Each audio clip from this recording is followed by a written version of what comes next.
안녕하세요, 임영환입니다. 애플 TV에서 마스터즈 오브 디 에어, 밴드 오브 브라더스의 3부작 세 번째 작품이 방영되고 있습니다. 이게 총 8부작이라고 하는데 지금까지 5부까지 방영된 것 같아요. 저는 4부까지 봤습니다. 마스터즈 디 에어는 영국 항공전에 참전한 미 제8공군의 활약상을 그린 영화입니다. 폭격기 승무원을 주제로 다루고 있어요. 비옵이나 퍼시픽에 이은 스필버그와 톰 행크스의 3부작입니다. 밴드 오브 브라더스 퍼시픽은 보병 얘기였고 마스터즈 디 에어는 공군 얘기입니다. 해군만 빠진 것 같은데 사실은 퍼시픽이 해병을 다룬 영화죠. 그런데 해병은 해군 소속이에요. 그러니까 사실은 육군, 해군, 공군 이렇게 나온 거로 이해하시면 되겠습니다. 2차 세계대전이 벌써 80년 전입니다. 낯선 과거의 전쟁이 되어가고 있습니다. 그런데 이 전쟁 드라마는 특히 그 장면의 배경과 상황을 모르면 그 이해가 잘 안 됩니다. 그렇다고 해서 막 설명을 막 하면은 루즈해지죠.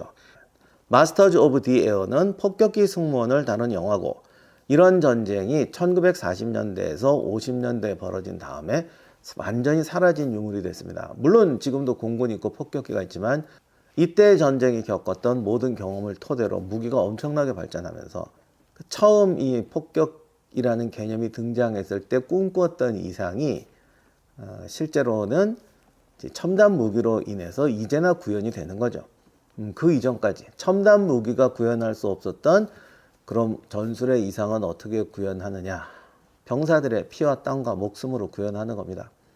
어떻게 보면 잔인하다고 할 수도 있지만 인간의 진보라는 게 이렇게 피해 재물 속에서 성장을 합니다. 그것은 어떻게 보면 상업이나 정치 체제나 민주나 모든 게 다 마찬가지인 것 같아요.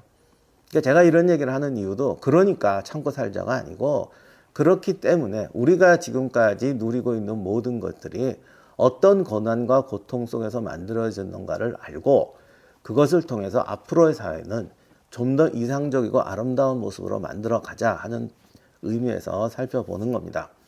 아무튼 배경과 상식을 알고 보면 훨씬 더 재밌고 쫄깃하게 느낄 수 있는 영화입니다. 특히 항공전은 더더욱이 그렇죠. 그래서 감상에 도움이 될 만한 간단한 상식을 소개합니다. 그런데 이 설명은 스포일러를 예방하기 위해서 제가 할 수 있는 만큼만 하도록 하겠습니다. 요 점은 양해 부탁드립니다. 미군의 참전.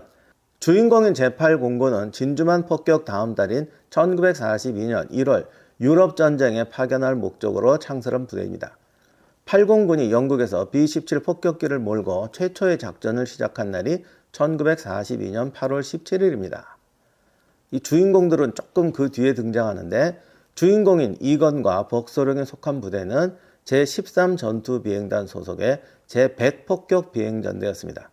이 전대에는 4개의 폭격 비행대대가 있었는데요. 이건과 벅은 이 비행대대의 대대장입니다.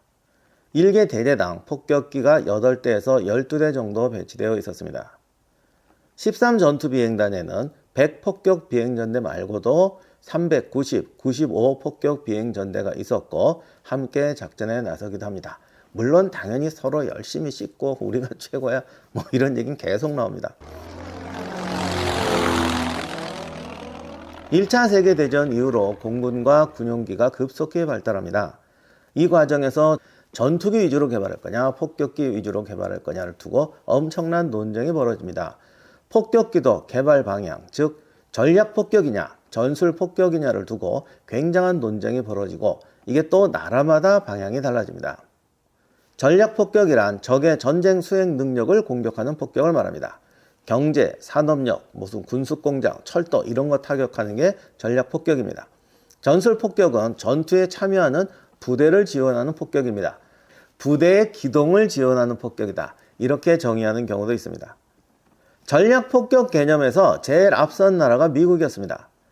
B-17, B-29 같은 대형 폭격기 개발에서 미국이 앞섰던 이유가 이런 방향성 때문이었습니다. 그렇다고 전술 폭격을 안 한 건 아니에요. 메가더나 패튼 같은 사령관들은 예하 공군 부대에 전술 폭격 지원에 굉장히 비중을 많이 뒀고 그 덕을 단단히 봤어요. 따라서 전술 폭격이나 전략 폭격이나 다 있어야 되는 건데 이 드라마의 주인공인 8공군은 전략 폭격의 선두주자였습니다. 드라마에서 영국 공군 조종사들하고 미국 공군 조종사들하고 싸움을 벌이는 장면이 나오는데 정작 영국 공군의 해리스 공군 대장, 미국 8공군 사령관이었던 아이라 에이커 준장은 완전히 절친이었습니다. 둘 다 전략 폭격에 열렬한 신봉자였죠. 주인공 이건과 벅 소령은 실존 인물하고 굉장히 신경 써서 묘사했더라고요. 이건 소령은 키가 작고 체중이 64kg밖에 나가지 않는 사람이었다고 합니다. 드라마에서는 그것까지는 아닌 것 같아요. 잘 모르겠네. 별명이 벅이었던 게일 클레븐 소령은 와이오밍주의 유전지대 가난한 집에서 태어난 청년이었습니다. 고학으로 대학을 나왔는데 당시의 대졸자면 굉장히 고학력자였죠. 드라마에도 그렇게 나왔는데 항상 모자 삐딱하게 쓰고 항상 이쑤시개를 이렇게 물고 씹고 있었는데 터프가이처럼 보이려고 일부러 그랬다고 합니다. 나중에 그는 하버드대 경영대학원에서 MBA를 취득했고 천체 물리학 박사 학위도 취득했습니다. 폭격기 한 대당 10명의 승무원이 탔고 지상의 정비원들은 훨씬 많았죠. 당시의 나이는 이건이 27세, 벅이 24세였습니다. 제가 이 말씀 왜 드리냐면 당시 이건이 나이로 할아버지 취급을 받았다고 하는데 폭격기 승무원의 평균 연령이 보통 18세, 20세 사이였습니다. 오래됐지만 영화 멤피스 벨이 처음 개봉됐을 때 그 이전에는 전쟁 영화는 조금 중후한 사람들이 이렇게 했어요. 그런데 갑자기 막 애들이 나오니까 사람들이 낯설어 했는데 멤피스 벨이 당시 폭격기 승무원의 그 실제 연령하고 맞춰서 영화를 찍었습니다. 그게 그 당시엔 꽤 충격이었는데 소년이라고 해야 될까 청년이라고 해야 될까 한 이런 사람들이 폭격기 승무원이 되었고 전쟁에서 산화했습니다. 하늘의 요새 플라잉 포트라고 불렸던 B-17과 리버레이터 B-24. 미군의 대표적인 중폭격기는 4발 엔진을 장착한 B-17과 B-24입니다. 영화의 주인공들은 B-17을 몹니다. 하늘의 제왕 슈퍼 포트리스라고 불렸던 B-29는 주로 태평양 전선에 투입되었습니다. 드라마 보면 승무원들이 B-17을 그냥 포트라고 부르던데 폭격기를 그냥 다 포트라고 불렀는지까지는 제가 모르겠어요. B-24는 숫자가 뒤에 있으니까 B-17의 개량형처럼 생각하기 쉬운데 사실은 동급의 폭격기입니다. 제조 회사가 다릅니다. B-17은 보잉사, B-24는 컨솔리데이티드라는 회사의 제품이었습니다. 스펙상으로 보면 제온은 사실 거의 비슷합니다. 그럴 수밖에 없는 게 군에서 제온을 줘요. 이렇게 해달라. 그래서 거기에 맞춰서 내니까 비슷할 수밖에 없죠. 굳이 따지면 B-24가 시속이 20km가 더 빨랐다. 폭탄 적재량이 조금 더 많았다.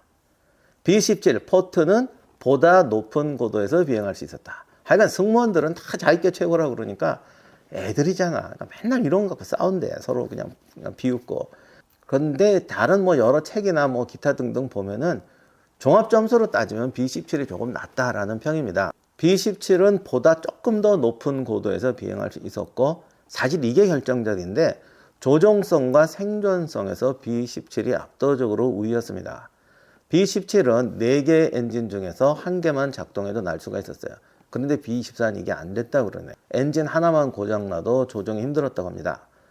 더 결정적인 건 이때 바다에 불시착하는 경우가 많은데 B-17은 바다에 불시착하면 한동안 떠 있고 B-24는 깔아앉았다고 하네요. 그런데 정작 B-17 승무원들이 제일 비웃었던 거는 외형이었다고. B-24가 볼품없다고 나무 상대라고 불렀다고 합니다. 주간 폭격과 야간 폭격. 주간 폭격은 명중률이 높습니다. 야간 폭격은 생존율이 높습니다. 이 논쟁은 전쟁 끝까지 지속됩니다.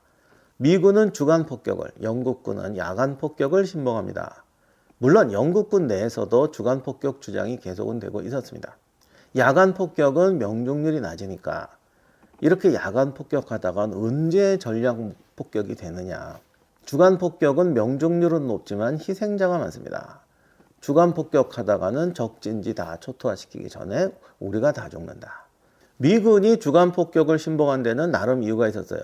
고고도를 날 수 있는 중폭격기, 전투박스라는 강력한 방어력을 주는 생존력이었습니다. 첫 시범 폭격이었던 루앙 작전에서 미군은 10%는 명중, 90%가 목표 반경 1.5km 안에 들어가는 높은 명중률을 보입니다. 지금 기준에서 보면 이게 무슨 끔찍한 소리냐 싶겠지만 당시로서는 엄청난 명중률이었습니다. 영국군의 야간 폭격이 반경 1.6km 안에 들어가는 것이 겨우 5%였다고 합니다. 그러니 뭐 미군이 봤냐 이렇게 말할만 하죠. 그러나 영국군은 의기양양해하는 미군을 회의적인 눈으로 바라봅니다. 이런 기록이 있습니다. 저들은 지나치게 우쭐댄다. 자기들이 성공할 것으로 확신하고 있다. 1편에 영국군과 미군이 술집에서 이 주제를 놓고 다투다가 주먹다짐을 벌이는 장면이 나옵니다. 뭐 이건 이제 스포해도 될 것 같은데 뭐 보나마나 미군이 이깁니다. 미국 드라마잖아. 그래서 보시는 분들이 그냥 아유 뭐 그럴 줄 알았다. 뭐 니들 잘났다 그래. 이렇게 하실 것 같은데 제 생각에는 이 장면이 미국의 주먹 자랑을 하려고 만든 건 아니라고 생각돼요. 스포는 여기까지. 주간 폭격은 반드시 고공 폭격이어야 합니다. 그래야 대공포나 전투기의 공격에서 상대적으로 안전하겠죠. 그런데 고공 폭격을 하면 또 명중률이 떨어지니까 주간 폭격의 의미가 없어져요. 미군은 이 문제에 대해서 비밀 병기를 가지고 있었죠. 바로 노든 폭격 조준기입니다. 비행기의 조종 장치하고 연계해서 비행기의 속도, 고도, 그리고 현지 기상 상태, 표적과의 거리 이런 거를 자동으로 계산해서 폭탄 투하 지점을 표시해주는 장치입니다. 뭐 오늘날의 컴퓨터의 전신이라고 할 수 있죠. 미군이 이 장치를 사막에서 실험했는데 엄청난 명중률을 보여줍니다. 그래서 뭐 쓰레기통도 맞출 수 있다. 피클 깡통도 맞출 수 있다. 뭐 이런 말까지 했습니다. 그런데 막상 실전에 투입하니까 이 사막과 유럽의 날씨는 다르죠. 지형도 복잡하고 게다가 대공포가 터지고 독일 전투기가 습격해 오는 상황이 또 다릅니다. 루앙 작전에서 미군이 저토록 높은 명중률을 보였던 것은 이때는 영국군의 호위 전투기가 붙어 있었습니다. 이게 프랑스 해안 가까운 지역이었거든요. 그러나 독일 폭격은 저 멀리 호위 전투기 없이 날아가야 합니다. 과연 성공할 수 있을까? 처음에는 성공하는 것 같았어요. 그 성공을 보장해 주었던 것이 6번째 주제, 전투박스입니다. 전투박스란 전투기 방어를 위한 폭격기의 방어 비행 대형입니다. 나중에 도쿄 대공습을 지휘했던 커티스 르메이가 대령 시절에 창안한 작품입니다. 6대에서 7대로 편성된 비행대대 3개로 전투박스는 구성됩니다. 정면에서 보면 우측에서 좌측 하단으로 3개의 대대가 45도 각도로 이루어집니다. 그런데 이 3개 대대가 폭격기 배치 방식은 또 다릅니다. 측면에서 보면 가운데 대형이 앞으로 나오고 위하고 아래 대형이 뒤로 있는 이런 중앙 돌출형을 이룹니다. 제일 위험한 지역은 하단입니다. 이런 거 저런 거 자세히 보면은 굉장히 정교하게 고민을 많이 해서 만든 대형입니다.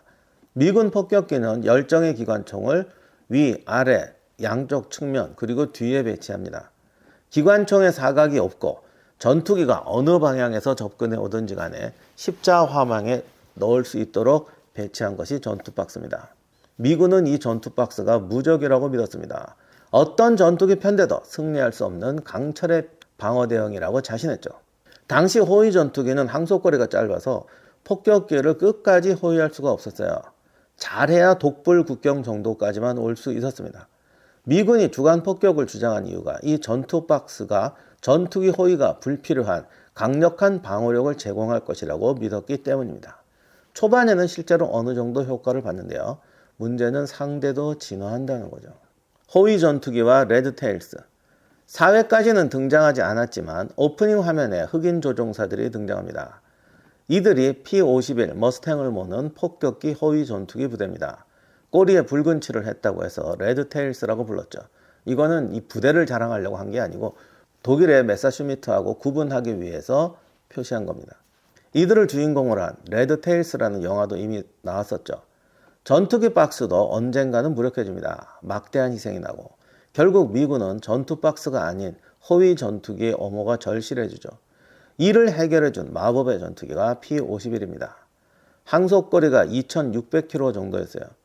이전에 호위를 담당했던 P-47 썬더볼트보다 1000km나 길었습니다. 이 전투기 호위 부대 중에서 흑인 파일럿으로 구성된 부대가 레드테일스입니다. 참고로 미군은 폭격기 승무원에는 흑인을 선발하지 않았습니다. 밴드 오브 브라더스의 모델이 되었던 공수부대에도 흑인은 선발하지 않았습니다. 다른 부대에서도 흑인은 노무부대나 수송부대 정도로만 사용했습니다. 흑인 차별이라는 관점에서 보면 레드테일스는 전투 임무를 부여했다는 점에서는 확실히 발전이었어요. 그러나 전투를 호위 업무에 국한하고 흑인 부대로 편성해서 폭격기의 보조 임무로 부여했다는 점에서는 또 한계를 보이죠. 아무튼 이들은 놀라운 성과를 보입니다. 출퇴근하는 군인들. 전선에 파견된 보병들은 죽으나 사나 야전에서 살아야 합니다. 병사들이 스트레스를 견딜 수가 없어서 지휘관이 슬쩍슬쩍 전령 임무 같은 걸 줘서 이제 후방의 본부에 보내서 잠시 쉬었다 나오기도 합니다. BOB에도 이런 광경이 나와요. 부대 전체를 로테이션 시켜서 휴식을 시키는 것은 1차 세계대전 때 이미 등장했습니다. 반면에 항공기 승무원들은 출퇴근 전쟁을 합니다.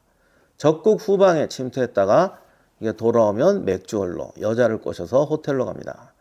이 야전 보병들이 보면 이건 뭐 부러운 정도가 아니고 그냥 천국 차별이죠. 오전에 폭격하고 저녁에는 애인하고 영화관에 간다. 상상할 수 없는 거잖아요. 그래서 이 조종사들이 맥주홀에서 흥청망청하고 영화 보러 다니고 이런 거 보면 막 분노해서 바로 주먹질해야 되고 이런 사람도 굉장히 많았다고 합니다. 공군은 20세기에 창설된 신개념의 부대였어요. 전략폭격도 신개념의 전쟁이었습니다. 적의 후방에 자유롭게 침투해서 적의 전쟁 수행 능력을 단번에 파괴한다. 단숨에 전쟁을 끝낸다. 1차 세계대전의 악몽을 겪었던 사람들은 이 전략폭격에 엄청난 기대를 걸었고 전략폭격의 지지자들도 정말 1차 대전의 악몽을 다시는 재현하지 않는 신개념의 전쟁이라고 믿었습니다. 그러면 실제 전쟁이 일어났을 때 어땠느냐? 누가 이런 말을 남겼습니다. 전쟁 전에 우리 폭격기들이 적의 방공망 안에서 생존하지 못할 것이라고 생각한 사람은 아무도 없었다. 주간에는 독일 상공에서 적을 공격하고 야간에는 애인과 영화관에 간다. 이게 정말 되긴 됐는데 문제는 이게 몇 번 안 된다는 거예요. 제8공군은 1942년 8월부터 1000일 동안 작전을 했습니다. 그동안에 2만 6천여 명을 잃습니다. 참전자의 77%입니다. 그나마 미군은 25회 폭격을 달성하면 본국으로 보내준다는 규정이 있었던 덕분에 이 정도였습니다. 미 8공군 중에서 25회 출격을 달성하고 돌아간 사람은 14%에 불과합니다. 간단히 말해서 최고의 희생률을 보였던 미 해병대보다도 전사자가 많은 편이었어요. 그리고 이거는 그나마 미군이 나은 편이었어요. 왜? 25회 출격하면 집에 갈 수 있으니까. 영국 승무원들은 갈 데가 없었죠. 자기 집이 전쟁터니까. 덴버스터 폭격의 지휘관이었던 가이 깁슨 중령은 무려 170회를 출격합니다. 그 이상 출격했어요, 사실은. 그런데 처음에 참전했을 때 1년이 지나니까 자기 부대 조종사 중에 3명 살아남고 마지막까지 살아남은 사람은 단 1명이었습니다. 폭격기 승무원 중에서 생존자는 의외로 포로 소형소에서 나옵니다. 덴버스터 팀의 1명도 포로 소형소에서 나옵니다. 이 포로 소형소에 가기까지는 사선을 몇 개를 넘어야 됩니다. 첫째, 공중 폭발을 하지 않아야 됩니다. 낙하산으로 탈출해야 되는데 이게 쉽지가 않아요. 당시에는 이게 자동 탈출 장치가 없기 때문에 추락하는 비행기 안에서 창문이나 문으로 빠져나와야 합니다. 기체에서 탈출해서 낙하산을 펴도 상공에서 전투기들이 조종사를 공격하는 일이 곧장 있었습니다. 지상에 착륙하면 농부나 민간인들을 피해야 됩니다. 폭격에 가족을 잃고 분노한 민간인들이 폭격기 승무원만 보면 더 많이 살해했다고 합니다. 군인들한테 체포되어야 오히려 살 가능성이 높았죠. 마지막으로 포로 수용소에 수용되어 있는 동안 영양실조와 병을 이겨내야 했습니다. 조지 패튼 장군이 조종사들이 수용되어 있었던 포로 수용소를 점령할 때 자기가 직접 왔던 적이 있습니다. 비쩍 마른 병사들을 보고는 그 자리에서 쌍욕을 하면서 이 독일놈들 다 죽여버리겠어 라고 말했다는 일화도 있습니다. 최악의 전장 하늘. 폭격기 승무원들이 싸웠던 공간은 지상에서 가장 아름다운 곳이고 가장 높은 곳이고 천국에 가장 가까운 곳이었죠.